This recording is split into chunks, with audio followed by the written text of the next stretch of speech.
The stunning natural beauty of Alberta was on full display when I visited a rare Arabian horse ranch near Red Deer. I met with the owner, Troy Walker, to hear his incredible story of how God rescued him from a life of darkness and addiction, transforming him into a loving husband and father, and very successful Canadian entrepreneur. Troy, we're so thankful to be visiting you here at your ranch, and these stables are just beautiful. Yeah, thanks. Yeah, the horses love it. You know what? They love sooner being in the field, rolling in the dirt. Yeah, that's true. You know, right now, at this day and age in your life, you're a very successful entrepreneur and businessman who's had incredible impact on Canadian businesses across the nation. And, you know, you give all glory to God. You give all credit to God. I know that about you. Yeah. But you've also got 3 beautiful children, a beautiful wife. Life is bountiful and full of blessing. It sure is. But going back in your upbringing, you didn't know God when you were a youngster, and you didn't grow up in a Christian home. Tell us a bit about those early years. I was the youngest of 6 kids, and we were pretty rough. My brothers and my siblings were, you know, pretty unruly. My parents, they worked a lot just to keep milk in the fridge. So they weren't home a lot. So we didn't have a lot of discipline.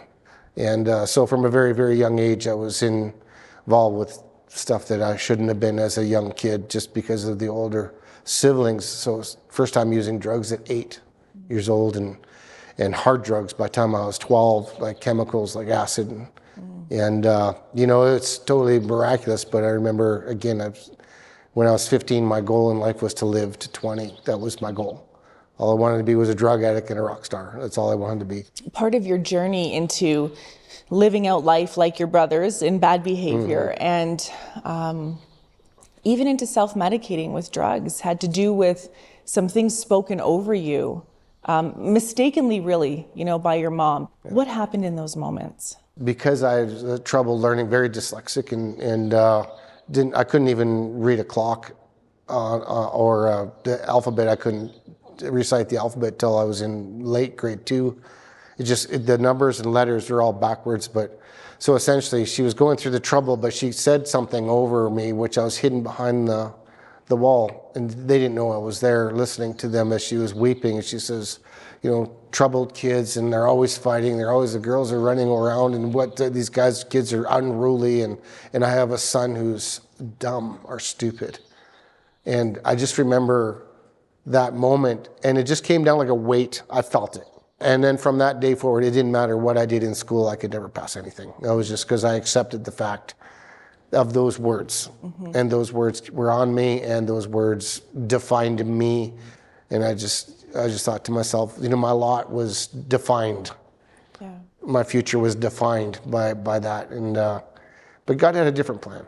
The irony is that, as you said, God had different plans because, in fact, you're incredibly bright. You're known today in business to be a very critical thinker who can even foresee which directions to go in. And so very opposite to the labeling you experienced. And I can see how that would suffocate you, even as a child, that I'm not bright when you are very bright.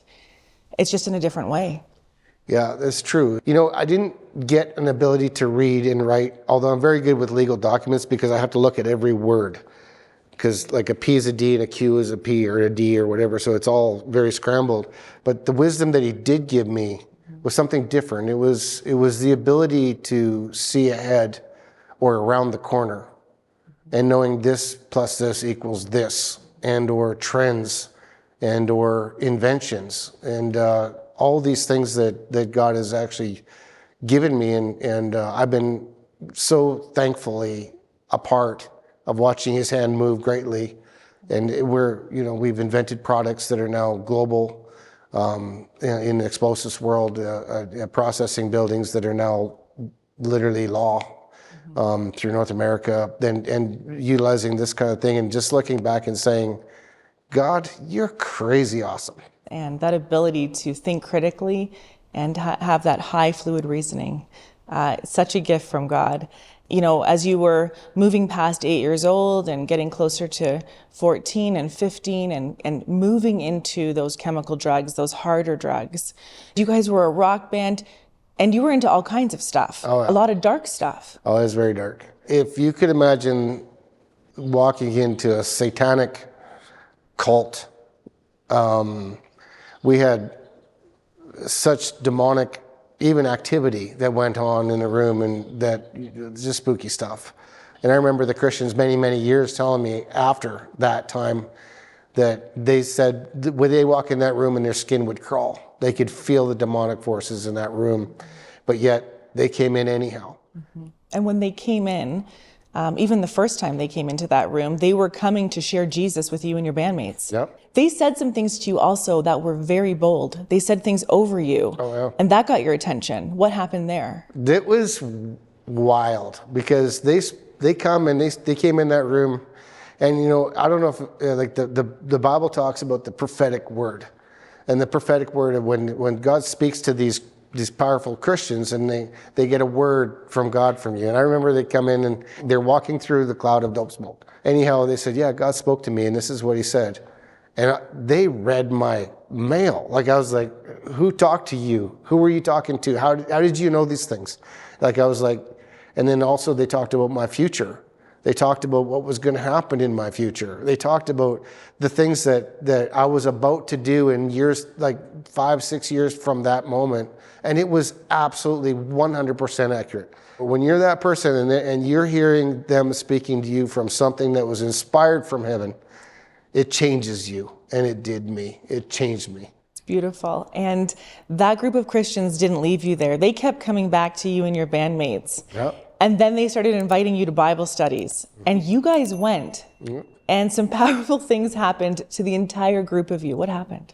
Yeah, it was crazy. Because we all kind of, like, we were still in big party mode, right? So it was like, it took a little bit to get the hell out of us, you know what I'm saying? And I remember, specifically Paula, she was really skeptical because we started dating when we were 14 years old. So she was there. She was like, matter of fact, when they asked us if we wanted to give ours to Jesus, her answer was nope.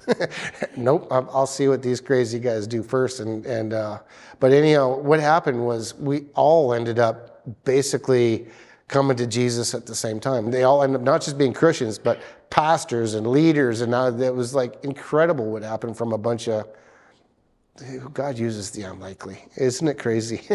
Just the unlikely. Wow. Yeah. It's powerful. And your wife, Paula, and you today are serving the Lord. When you gave your heart to the Lord, you also then, after that, made the decision to get baptized. You were 20 years old. Yeah. And at the start of our conversation, you said that you didn't believe you'd live to be past 20.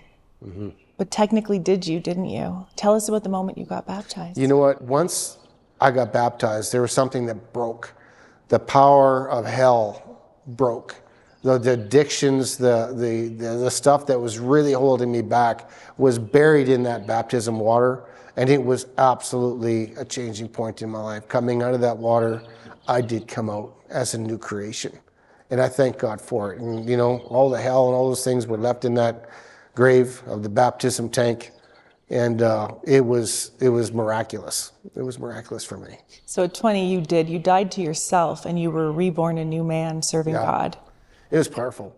And I really recommend, if you haven't been baptized, get baptized. It's the Bible talks about this and the death, burial, and resurrection. And that's what it is. It's the resurrection of Christ, the most powerful event that ever happened in history. And that's exactly what happens when you get baptized, coming out of that water. It's powerful. Troy, for that person watching right now who is feeling bound by addiction or things they've done, things that have happened to them, and thinks that life cannot be different. I like what this man is saying, but how can Jesus rescue me? Mm-hmm. What would you say to them? You know what? God has a plan for your life, and it's bigger than you. And we look at things that we think are insurmountable, and they're so huge, and so they're nothing to the Lord. The Lord is so powerful and so able to change you in an instant, in a heartbeat. And there's a plan, there's a process, and he's good at it. He's really good at it.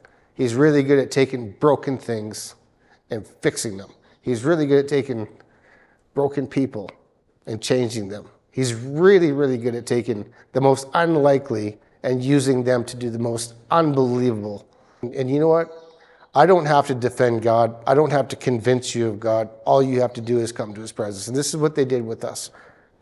They said to me, they said, look it, because I was waiting for the Christians to judge me. My hair was down to my, I had long hair. I was scary. So I came in there and I remember saying to Paula and Grant, I says, okay, the first person that tells me to cut my hair and to tell me to stop smoking and stop doing this and stop doing that, I'm out of here. Now I know they're a bunch of hypocrites. But you know what? They never did. You know what all they said to me? Said, Troy, just keep getting closer to Jesus. As I kept getting closer to Jesus, those things that in my life, they were like the leaves in fall. They just dried up and fell off because I just kept getting closer to Jesus. And there wasn't no judgment. There wasn't no people coming at me and looking at me down their nose because I thought they would. Because I've been judged all my life. And they didn't. And thank God for that. And as a Christian, I want to be that same thing. I don't want to judge people. I don't want to look at, because they're broken people just like me and you that need Jesus.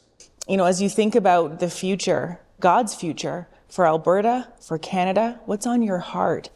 How do you see God mobilizing people and even you to be part of what he wants to do? You know what? A lot of people talk about Canada's broken. I've said it many times too, but here's the reality. We're to be the salt and the light. And like I said, the truth shines. And the principles that have been accepted and the slippery slope, I believe, in my opinion, that we've taken as a nation, it didn't work. And the fruit is on the vine. You can see the results of it. We're more divided now. We're more separated now.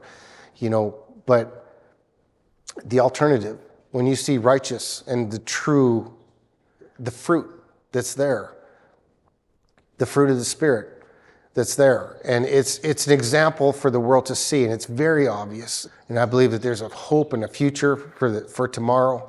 And I think this next generation coming up is going to realize and is seeing it. I'm hearing it. I'm watching it, because they're longing for something real. They're longing for the truth. And it's not just wisdom they can learn on the internet. There's something that they can see, touch, and feel. And we need each other. We're all connected. And I believe we're going to be seeing the greatest revival that we've ever seen. We're living in a great time right now. Thanks.